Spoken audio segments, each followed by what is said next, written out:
The first thing Elias Rowan remembers is not the river, or the sirens, or the flash of camera bulbs against the dark, but the sound of a woman crying as if the world itself had slipped from her hands. It comes back to him in fragments.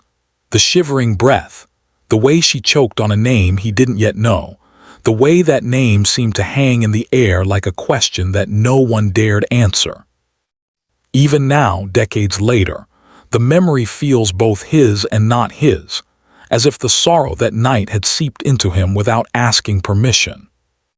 Her name was, 24 years old, a music teacher at the small elementary school off Highway 27, where the asphalt curves like an afterthought around the hills.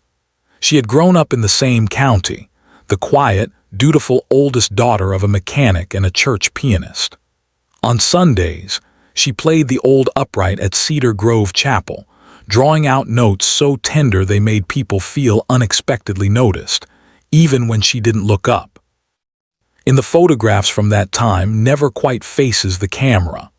Her gaze is either slightly off to the side or down at something in her hands, a choir sheet, a paperback, a styrofoam cup with her name written in careful blue ink. There is a kind of shyness in it, but also a distance, a private weather that no one else could read. Later, when people tried to remember her, they would say she was kind and quiet, the sort of comfortingly vague things people say when confronted with an absence they cannot explain. On the evening her life ended, the sky over the Kentucky hills had turned a soft, bruised plum. The river was calm, the town was not. Rumors moved faster than any official report. Some said she had walked out alone, that she had been seen on the old bridge, leaning against the rusted railing, hair loose in the wind. Others whispered that there had been a car, someone else's car, seen idling near the bank, headlights off, engine barely audible.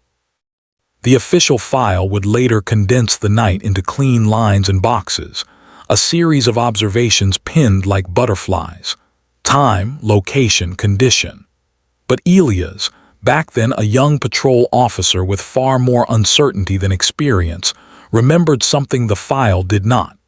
The way the air felt thick with hesitation, with words people were not ready to share.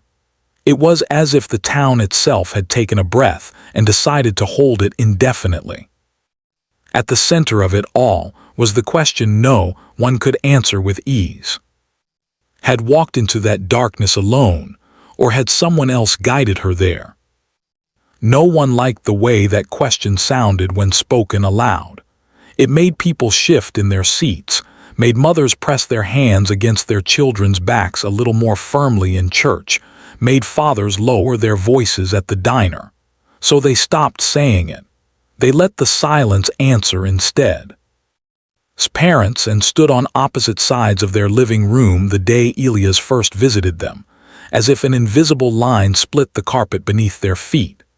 Hands were dark with engine grease he hadn't had time or the heart to scrub away.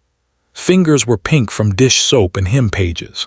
Between them, on a small coffee table, lay a framed photo of their daughter at 16, smile tentative, as though halfway between apology and hope.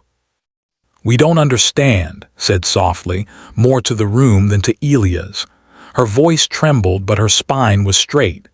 She wouldn't simply walk away from herself. Stared at the floor, jaw tight. "People do strange things when they're tired," he murmured, but there was no conviction in it.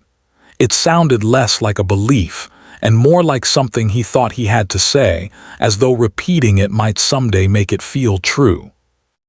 Elias did not correct them, did not offer theories or comfort.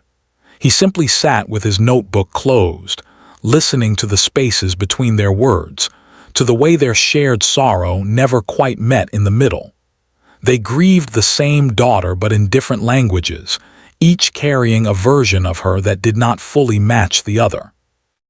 There were whispers about life at the school, about a colleague who lingered too long at her classroom door, about a student's parent who always arrived late to the after-school recitals. There were stories about her laughter, which had grown less frequent that last year, and about the way she had started to avoid certain gatherings, choosing instead to walk home alone under the soft amber streetlights. Elias followed each story, but all of them led to the same quiet dead end. People remembered feelings, glances, pauses, but nothing they could place inside a report. Everyone sensed that something had been wrong, but no one had named it. Not then. The river kept its own counsel. It offered no explanation, no hint of whether final moments had been chosen or imposed. The marks on the railing were inconclusive. The footprints in the muddy bank, blurred by the previous night's drizzle, could have belonged to anyone, or to no one at all. In the end, the conclusion that slowly formed in the official record was a compromise between discomfort and uncertainty. The town preferred a sorrow that could be blamed on private heaviness rather than one that forced them to suspect each other. It was easier to imagine inner storms than the possibility that someone among them had guided a gentle young woman toward the edge.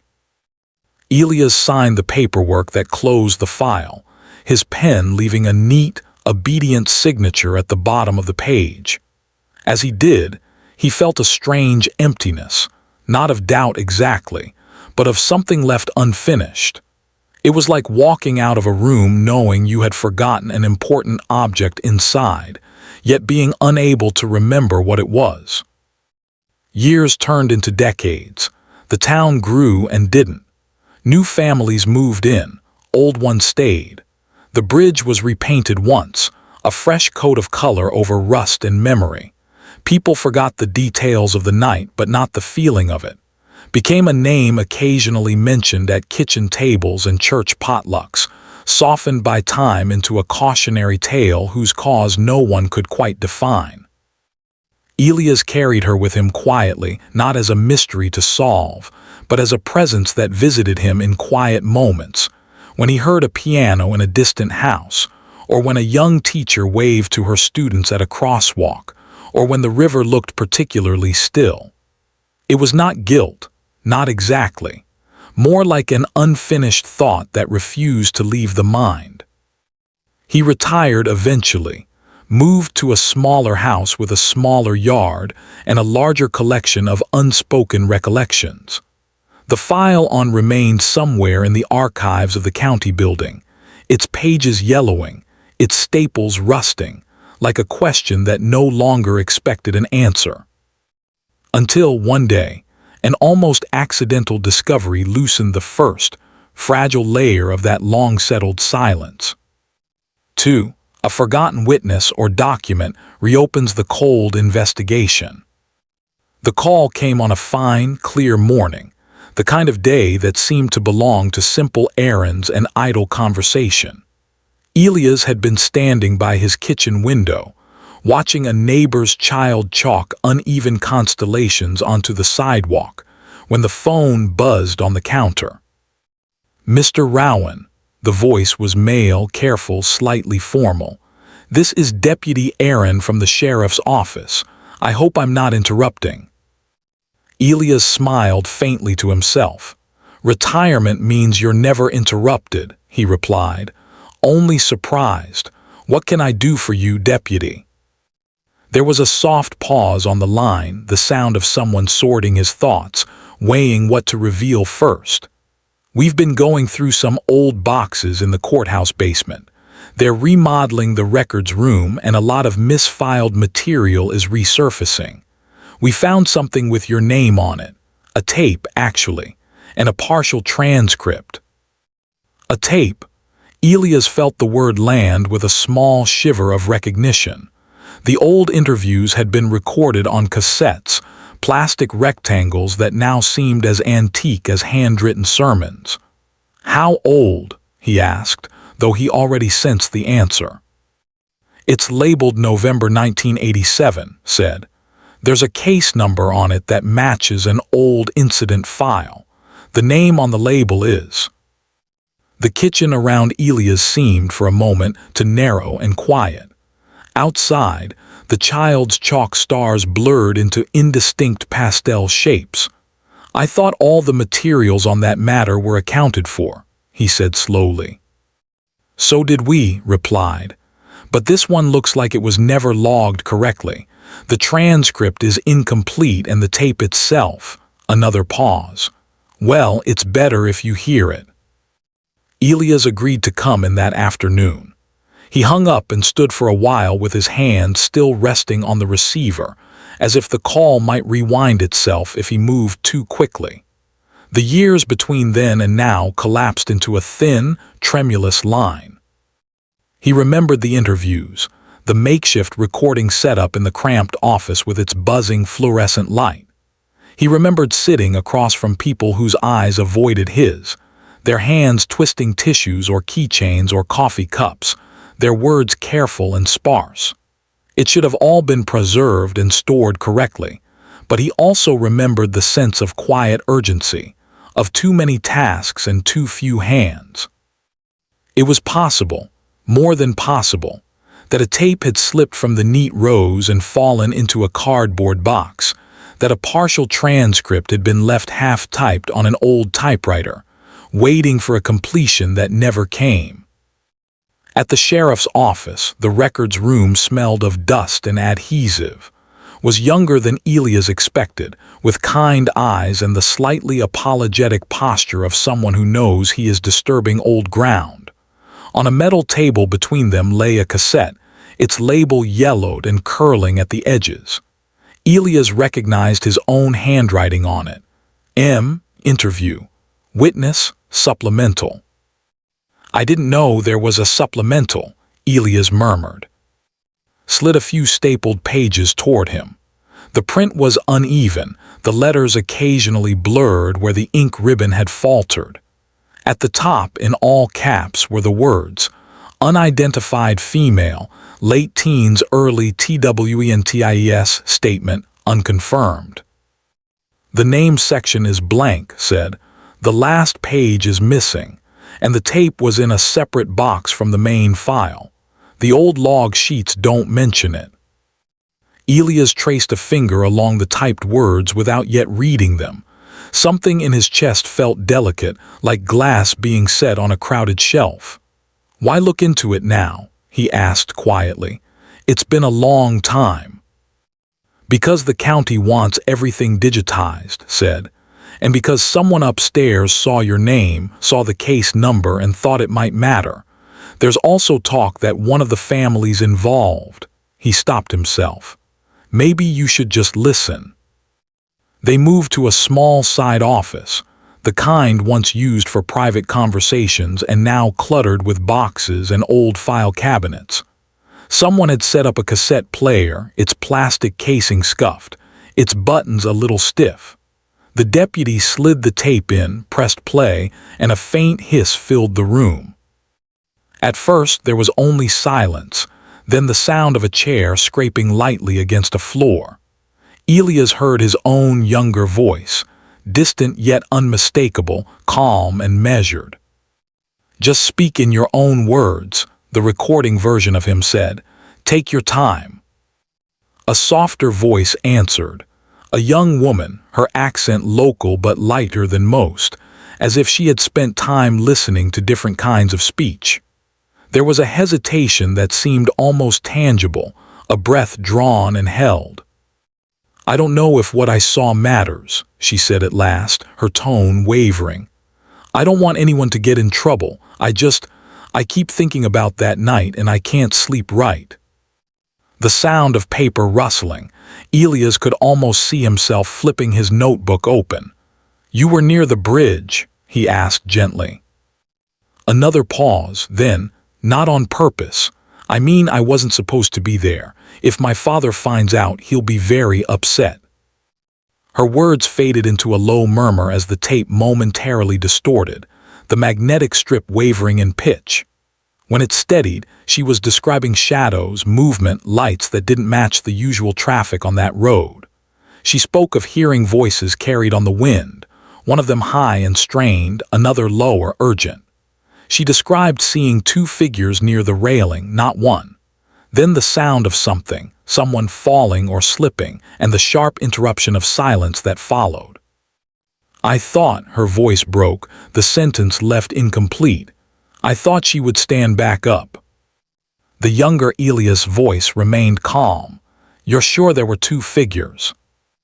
A long breath. I think so. I mean, I'm not certain. I was far away. I was scared. Maybe I saw what I was afraid of seeing. Maybe there was only one. I keep telling myself that. Maybe there was only one. The recording crackled. Someone shifted in their chair.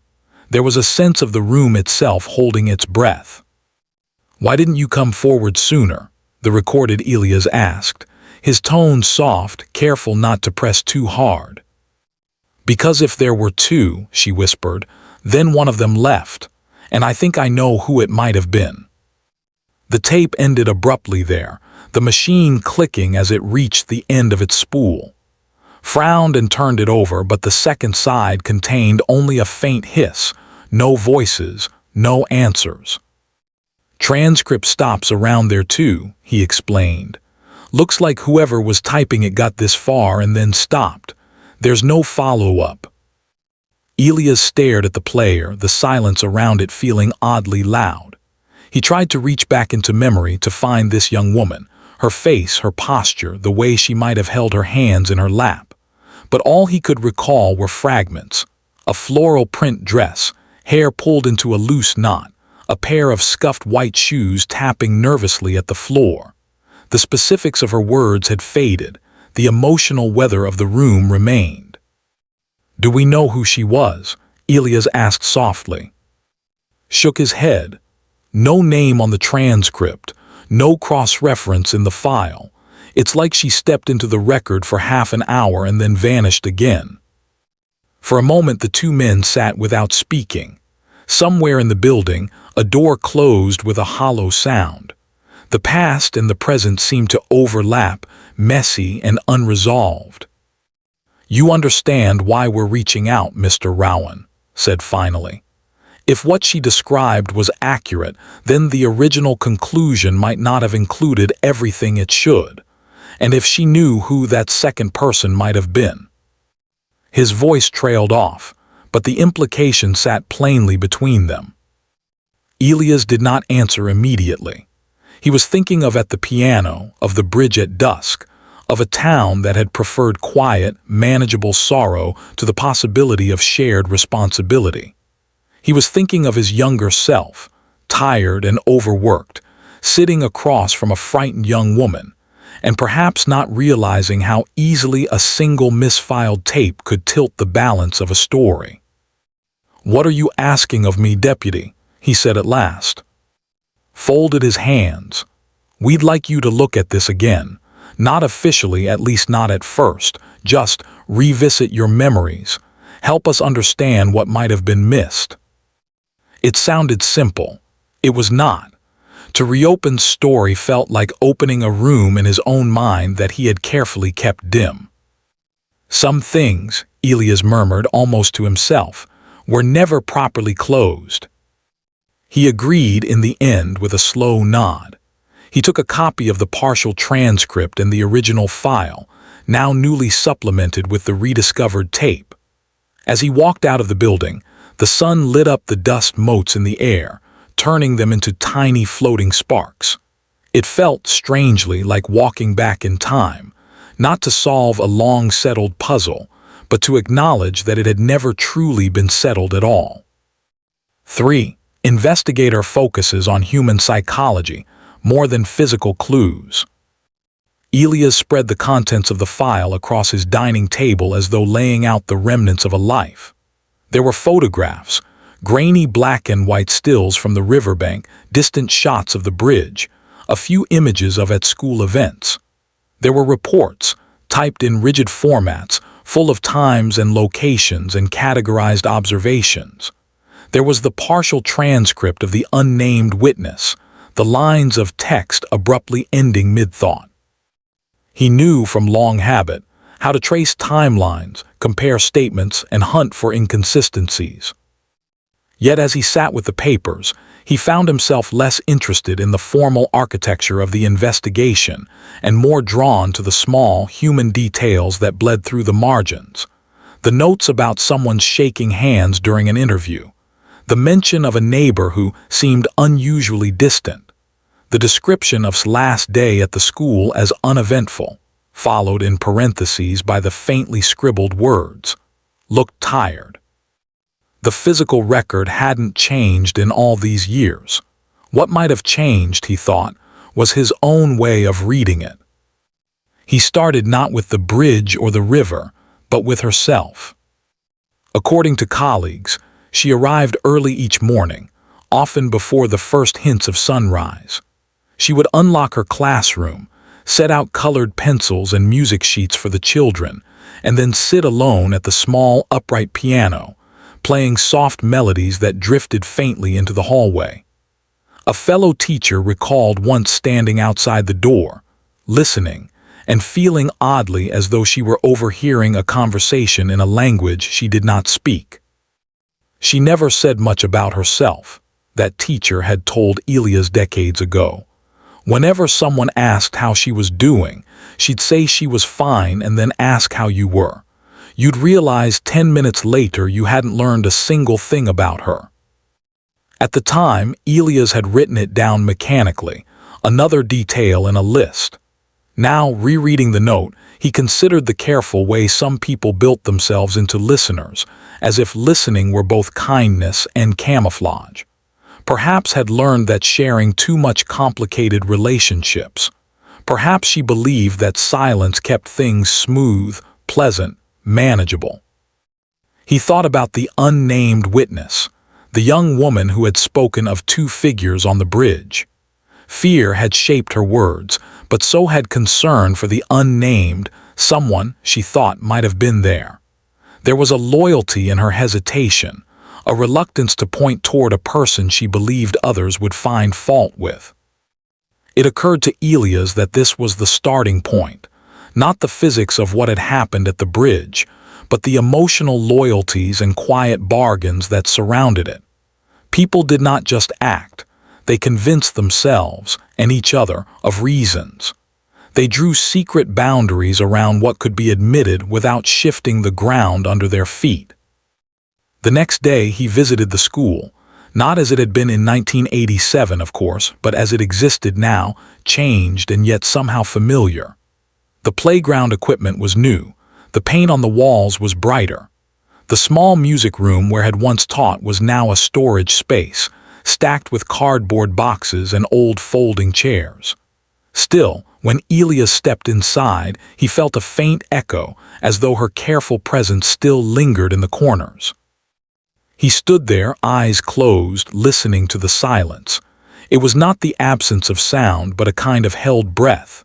He imagined the children filing in, their voices rising and falling, guiding them through simple melodies. He imagined her smile, gentle, a little shy, whenever one of them played a note correctly after a struggle. A custodian passing by paused at the doorway. "You need anything, sir?" she asked. Elias opened his eyes and shook his head. "Just visiting an old memory," he said. She nodded as if that made perfect sense. "This room's always felt a bit different," she admitted.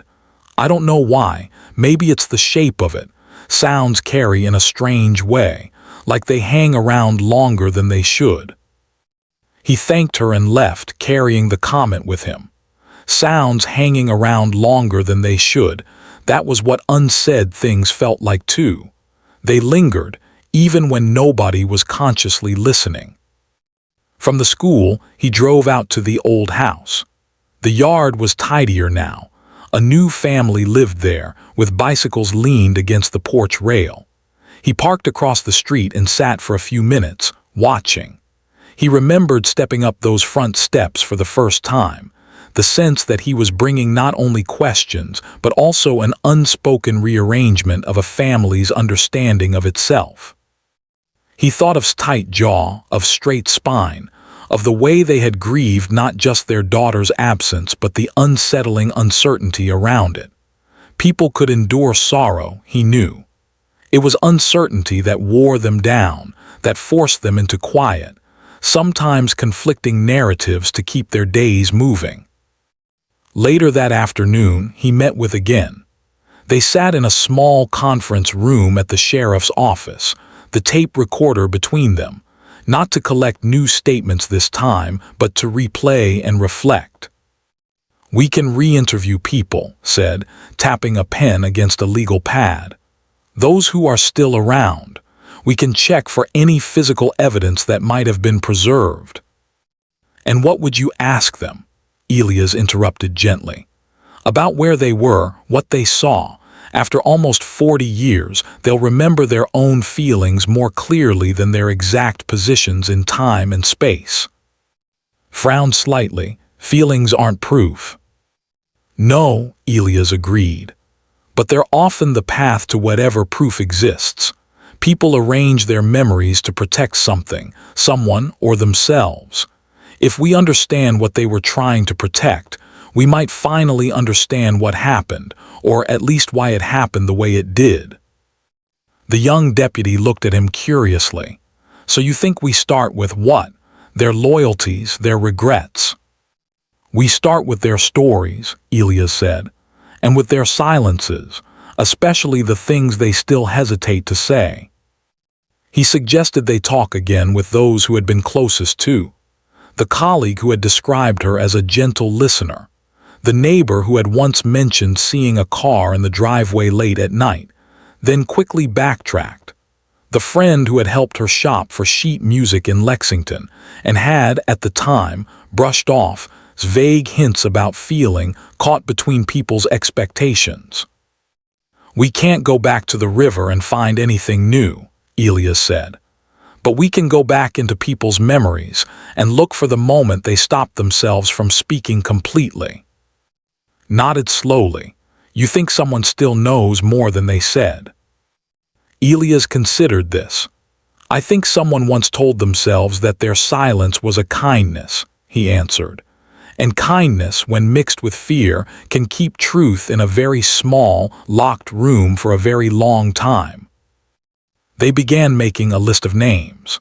As they worked, Elias watched the deputy's expression shift, curiosity mixing with a dawning awareness that this would not be a straightforward reopening of an old file. This would be a careful walk through the inner landscapes of people's lives, asking them to revisit not only a long-ago evening, but the ways they had explained it to themselves afterward. That night back at home, Elias sat with the partial transcript of the unknown young woman. He read her words out loud to the empty room, pausing where the original interview had paused, repeating the hesitations and the phrases that trailed off.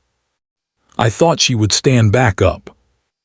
If there had been two figures on the bridge, and only one walked away, then someone had been carrying that knowledge in their heart for decades. Someone had learned to live alongside it, arranging the rest of their life around that quiet center. Elias tried to imagine that person's inner world. Did they avoid the river? Did they look away from pianos? Did certain songs bring back an image of a soft figure at a railing, hair loose in the wind? Did they tell themselves on difficult nights that they had done all they could? Or did they insist that nothing had really happened, that their memory was unreliable, that they had been mistaken? The truth, he suspected, was not a single clean statement waiting at the end of this path. It would be a tangle of motives and emotions, a mixture of care and misjudgment, of affection and avoidance. People rarely acted out of pure malice or pure innocence. They acted from a complicated convergence of need, fear, and love. If this case was to be reopened, Elias thought, it would not be solved by discovering a new trace of physical evidence in a box. It would be approached by carefully, patiently entering the quiet rooms inside people's hearts and listening for the small, almost inaudible sounds of long-suppressed truth. He closed the file and sat in the dim light of his living room, the night outside pressing against the windows. Somewhere in the distance, a dog barked once and then fell quiet. The house settled. In his mind, the bridge appeared again, suspended between two banks, between two versions of the past, one in which walked into darkness alone, and one in which she was not alone at all. Between them stood the people who had known her, each holding a piece of the story they had never fully shared. It was not certainty that guided him forward, but a quiet, persistent sense that the way people had chosen to live with this story might be more revealing than the story itself. And that understanding those choices, those gentle human contradictions, might bring something deeper than closure, even if it could never bring peace in any simple sense.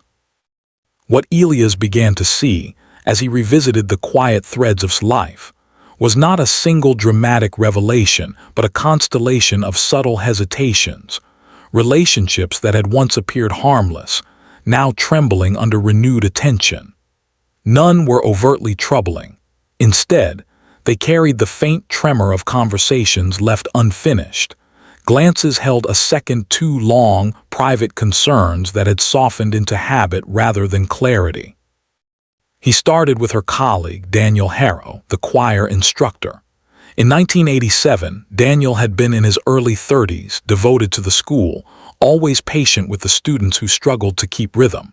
He remembered fondly when Elias first interviewed him years ago, describing her as a gentle presence. Now, decades later, Daniel sat in a quiet corner of the school courtyard, hands folded lightly on his knee, the autumn leaves drifting around him. "She was someone you could trust," he said softly. "I don't think anyone ever doubted that." But when Elias gently asked whether there had been any tension, unspoken misunderstandings, shifting boundaries, Daniel hesitated. It was not sudden guilt, but a kind of thoughtful discomfort, as if he were stepping carefully around memories he had long learned to let sit undisturbed. "There were moments," Daniel finally admitted, "times when I felt she wanted to say something. Then she'd smile, change the subject. I never pushed." He looked away. "Sometimes I wonder if I should have." It was not confession. It was not accusation. But it was the kind of admission that revealed how easily affection could veer into complication, how silence often grew where uncertainty was unwelcome. Next were her neighbors, who lived beside the home in 1987. Mrs., now in her 70s, spoke with a gentle warmth that made even the difficult memories sound softened by time. She remembered hearing laughter from the kitchen on summer evenings, recalled how sometimes returned home later than expected, but never seemed troubled, only tired. "She had visitors," Mrs. murmured. "Not often, now and then, always polite, always brief." When Elias gently asked whether she remembered any details, voices, footsteps, departures, she closed her eyes for a moment. "One time I glanced out the window," she said. "There was someone with her by the porch. The two of them looked like they were deciding something, not arguing exactly, more like holding something between them neither knew how to name." She shook her head, uncertain whether this memory mattered at all.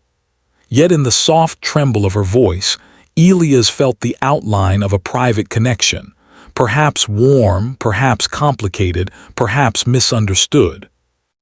His next visit was to her friend, Ada, who had accompanied on her occasional trips to Lexington. Ada had always been bright, outspoken, the kind of friend who insisted on choosing the songs on the long drive. She greeted Elias at her front porch with a smile that dimmed only slightly when he explained why he had come. "I wondered when someone might look into this again," she said quietly. "I suppose it never truly settled." Inside the living room, amid framed photos of her children and shelves lined with books, Ada spoke candidly of her friendship with. She described their shared love of simple routines. Coffee from a small shop off Main Street, browsing for sheet music, wandering bookstores without urgency. "Those last months," Ada said, she felt stretched. Not sad, not overwhelmed, just pulled in more than one direction. She wouldn't tell me who or what it involved. only that she didn't want to disappoint anyone. Disappoint. The word rested delicately between them, heavy without being dark. Elias wrote it down, sensing its weight. People rarely hurt each other by intention. More often it was this: the quiet, unspoken effort to satisfy competing expectations without breaking the fragile balance between affection and responsibility. Later, Elias returned to the sheriff's office with these small fragments of insight woven together. Read through his notes slowly, eyebrows drawing inward. "So you think there might have been someone close to her," said. "Someone who cared for her, maybe more than they admitted." "Not necessarily in the way people assume," Elias replied. "Closeness doesn't always follow simple lines. Had a quiet influence on the people around her, gentle, steady. People sometimes attach themselves to gentleness without realizing the depth of their attachment." Nodded thoughtfully. "And if that attachment became strained, it might lead someone to say less than they should, or more." Elias paused. "People don't mean to complicate each other's lives, it simply happens." As he left the office that evening, the air outside carrying the faint sweetness of late-day sunlight, Elias couldn't shake the sense that the relationships surrounding weren't defined by conflict, but by care. Care so delicately held that it could easily waver under the weight of expectation. And somewhere within that soft tremor, the truth was still waiting, half-muted, shaped more by tenderness than by tension. 5. Old secrets unfold, revealing betrayal and hidden personal motives. The unraveling came slowly, as if the past were a long fabric whose threads only loosened when touched with steady, patient hands. Elias moved through conversations with quiet restraint, collecting not confessions but gentle hints, memories people offered reluctantly, unsure whether they still mattered. It was Ada, surprisingly, who opened the first deeper layer. "I didn't want to speak of this back then," she said one afternoon, her teacup balanced lightly in her fingers. "I thought it was her business, but it's been years, and if you're asking for honesty, I suppose I owe her that much."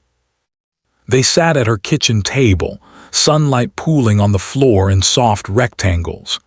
Ada looked older than she had just a day earlier, not aged, but softened, as if recalling something she had tucked silently away. "She was torn," Ada said quietly, "between pleasing her parents and pursuing her own hopes. They wanted her life to be simple, predictable, but she wanted, I'm not even sure she knew what she wanted, only that it was something different." This was not new, but what Ada added next was. "She told me once," Ada continued, "that someone in town felt too much responsibility for her, that she couldn't bear to disappoint them. She wouldn't name him. She only said he meant well, maybe too well." Elias asked what she meant. "There are kinds of loyalty," Ada said, stirring her tea absently. "One is offered freely, the other is expected quietly, felt the weight of the second." She hesitated, then added, "And she felt affection for someone she believed she wasn't supposed to." The room seemed to draw inward, the air shifting with the gravity of unspoken truths. "Someone who wasn't free?" Elias asked gently. Ada did not confirm with words. Her silence was its own kind of clarity. This thread, unspoken affection, quiet expectation, tangled with the memory Mrs. had described on the porch, and with the vague reluctance in Daniel's voice. A private dynamic had unfolded in 1987, one not marked by confrontation but by careful avoidance, the kind that deepened misunderstanding rather than solving it. In reviewing the partial transcript again that night, Elias noticed something he had previously overlooked. After describing the two figures on the bridge, the unnamed witness had said, "I think I know who it might have been." It had sounded uncertain in the recording, But now, with new context, he recognized the tone, not fear but reluctance. Not accusation, but hesitation born from loyalty. Someone close to, someone widely trusted, might have met her that night, not out of harm but out of worry. Someone who tried to steer her away from a decision she had already formed, or toward one she wasn't ready to face. Betrayal, Elias realized, didn't always take the shape of deliberate harm. It could be as simple as insisting someone be who you needed them to be, as gentle as refusing to see their inner conflict, as sincere as wanting them to choose a path that wasn't theirs. Old secrets rarely shouted, they whispered. And in those whispers, he sensed the shape of someone who had stepped forward that night, not out of anger, but out of misplaced responsibility. Someone who believed they were helping. Someone who carried the burden of that moment in silence, folding it carefully into the rest of their life. The truth wasn't emerging in sharp lines. It was forming in soft, trembling edges, more emotional than factual, more human than definitive. And as Elias built these subtle pieces together, he felt the doubt deepen, not diminish. The heart of the story, he sensed, was not in what had happened on the bridge, but in the tender, tangled motives that had brought two people there under a fatting Kentucky sky. 6. Twist exposes the innocent as manipulative and morally complex. It came quietly. No revelation, no confrontation, only a gentle rearranging of what Elias believed he knew. He returned to speak with Daniel Harrow a second time, intending only to clarify impossibly small details. A date, a conversation, the soft boundaries of an old friendship. Daniel welcomed him into his modest home with a warm, understated smile. The living room smelled faintly of sheet music and polished wood. For the first few minutes, their conversation drifted easily. Daniel remembered small, tender things about the way she hummed when nervous, the way she carried 2 sets of pencils so students could borrow without asking. It was affectionate, but not sentimental. Then Elias mentioned the rediscovered tape. Daniel froze so subtly that another man might have missed it. Not fear, just a faint tightening around the eyes, a quiet. "You interviewed someone back then?" Daniel asked lightly, but the softness in his tone felt rehearsed. "Not me alone," Elias said. "Someone else came forward briefly. She believed she saw 2 figures on the bridge." A pause, thin, delicate. "People imagine things when they're unsure," Daniel murmured. Elias studied him. The mildness, always so present in Daniel, now felt slightly too polished, as though it hid an unspoken story, something he had carried quietly for years, believing silence was the most gracious choice. "When you said wanted to tell you something once," Elias said gently, "was that the only time?" Daniel exhaled slowly, fingers tracing the rim of his teacup. "There were moments," he admitted. "I didn't push. People confide when they're ready." It was a comforting sentiment, kind, patient. But in its calm certainty, Elias sensed something else. A belief that tenderness gave one a certain right. A confidence that listening granted deeper understanding than the speaker intended. A habit of guiding conversations with gentle suggestion rather than open inquiry. "Did you ever advise her," Elias asked quietly, "about her relationships, her decisions?" Daniel's smile faltered. "I offered perspective. She was young, she trusted me." The words "she trusted me" carried an unintentional weight. In that moment, Elias saw the truth not as a sharp realization but as a gradual illumination. Daniel had not harmed outright, but he had shaped her, in ways soft enough to escape notice, firm enough to influence her decisions. He had encouraged her to stay close when she wanted space, had emphasized others' dependability while quietly downplaying their flaws. Had cloaked his own hopes in the language of concern. Nothing he did was forceful, nothing was cruel, but it was guiding, carefully, gently, into paths that kept her within proximity of his advice. "Daniel," Elias said, in a voice without accusation, "were you on the bridge that night?" Daniel's eyes did not widen. He did not startle. Instead, his gaze softened, the way one reacts when a long-held truth has finally been recognized by someone else.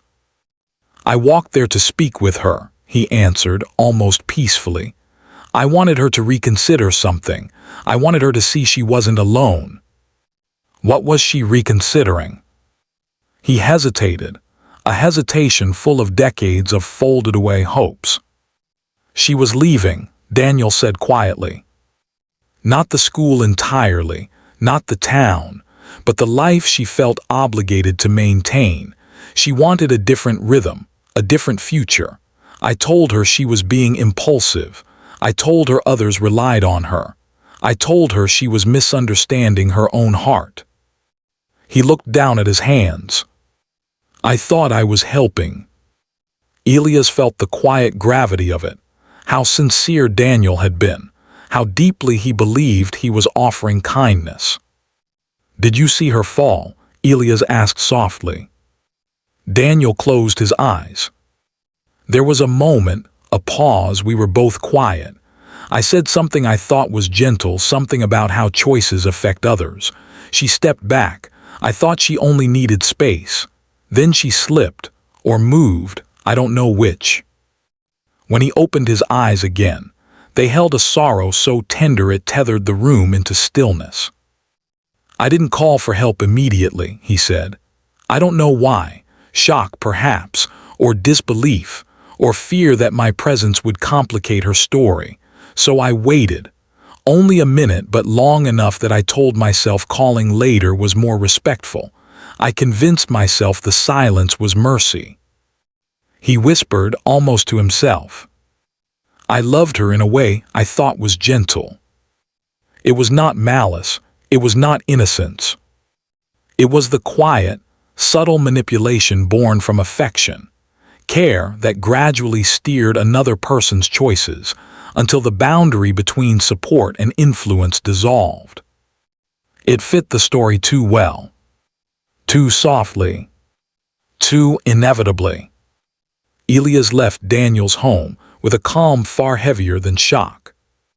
The truth had shaped itself like a quiet, inevitable dusk. Not an act of harm, but a misjudged moment wrapped in decades of silence. 7 concludes with open-ended moral tone, hiding truth saves someone. The sheriff's office waited for Elias' report, expected clarity. The county expected resolution. The file, newly reopened after nearly 40 years, awaited a concluding note. But Elias sat alone in his living room, the dusk softening the room's edges, the silence settling with a kind of fragile weight. He thought of her gentle quiet, the way she listened rather than spoke, the subtle way she carried people's expectations like invisible threads. He thought, too, of Daniel, his careful sincerity, his steady guidance, his unspoken hope that gentleness could shape another life without bending it. His mistake had not been intention, it had been assumption. And assumption, Elias knew, could alter a night forever. Elias imagined what would happen if he revealed everything. Daniel's life, built on quiet routines and private remorse, would fracture. Story would be translated into something sharper than she ever was. The town would lean toward tidy conclusions that ignored the tender ambiguity at its center. Was that the truth deserved? Was that the justice Daniel deserved?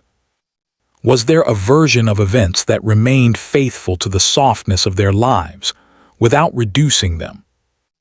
Elias sensed, with a calm he had not expected, that exposing every detail would not bring clarity, only a different kind of sorrow, sharper than the one that had lingered for decades. He wrote only the facts he could stand behind.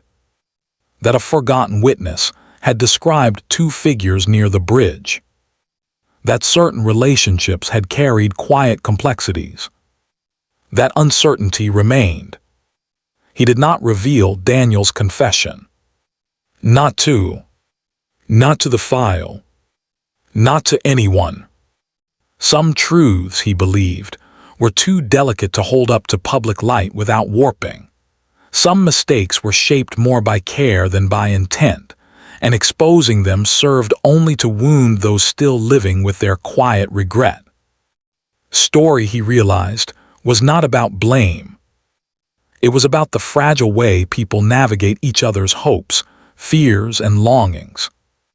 It was about the silence that grows not from secrecy, but from love that doesn't know where to place itself.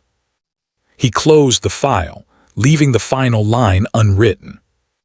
When he stepped outside, the evening air smelled faintly of rain. The street was still. Somewhere far away, someone was playing a piano softly, notes drifting through the darkness like small lanterns. Elias paused, listening. He did not know if justice had won or regret. He only knew that truth, in its full weight, would have broken someone he believed had already carried enough. And in that quiet, uncertain balance, between what was said and what remained gently unspoken, the story found its final, haunting stillness.